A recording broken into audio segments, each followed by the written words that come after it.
நடிகர் தனுஷ் நடிப்பில் கடைசியாக அவர் இயக்கி நடித்த ராயன் திரைப்படம் வெளியானது. நடிகர் தனுஷின் 50வது திரைப்படமாக உருவான இந்த படம் ரசிகர்களின் மிகப்பெரிய எதிர்பார்ப்புக்கு மத்தியில் வெளியான நிலையில் தனுஷ் ரசிகர்கள் மத்தியில் மட்டுமின்றி அனைத்து தரப்பு ரசிகர்கள் மத்தியிலும் நல்ல வரவேற்பு பெற்று ரூபாய் 100 கோடிக்கும் மேல் வசூல் செய்தது. இதுவரை தனுஷ் ஏற்று நடித்த கதாபாத்திரங்களை விட ராயன் படத்தில் மொட்டையை அடித்துக்கொண்டு மூர்க்கமான அதே நேரத்தில் மிகவும் பாசமான ஒரு அண்ணனாக நடித்திருந்தார். ஒரு மெச்சூரான நடிப்பை நடிகர் தனுஷ் இந்த படத்தில் வெளிப்படுத்தியதை பார்க்க முடிந்தது.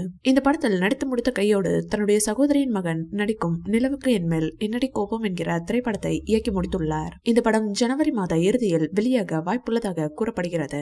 இந்த படத்தை தொடர்ந்து கோபம் என்கிற படத்தை இயக்கி முடித்துள்ளார். இந்த படம் ஜனவரி மாத இறுதியில் வெளியாக வாய்ப்புள்ளதாக கூறப்படுகிறது.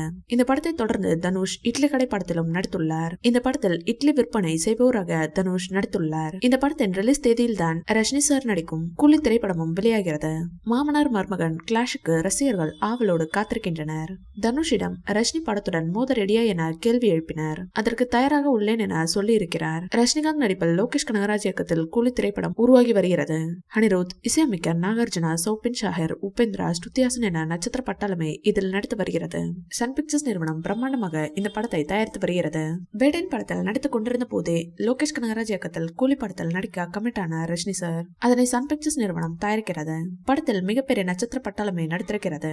முக்கியமாக பாலிவுட் சூப்பர் ஸ்டார்களில் ஒருவரான அமீர் கான் இந்த படத்தில் முக்கியமான ரோலில் நடிக்கிறார். முதலில் அந்த ரோலுக்கு ஷாருக்கானிடம் பேச்சுவார்த்தை நடத்தியதாகவும் ஆனால் அதில் நடிக்க அவர் மறுத்துவிட்டார் என்றும் ஒரு தகவல் ஓடுவது குறிப்பிடத்தக்கது. இந்த வீடியோ பிடிச்சிருந்தா லைக் பண்ணுங்க, ஷேர் பண்ணுங்க. மேலும் ரஜினி சார் பற்றிய தகவல்களுக்கு எங்க சேனலை சப்ஸ்கிரைப் பண்ணுங்க.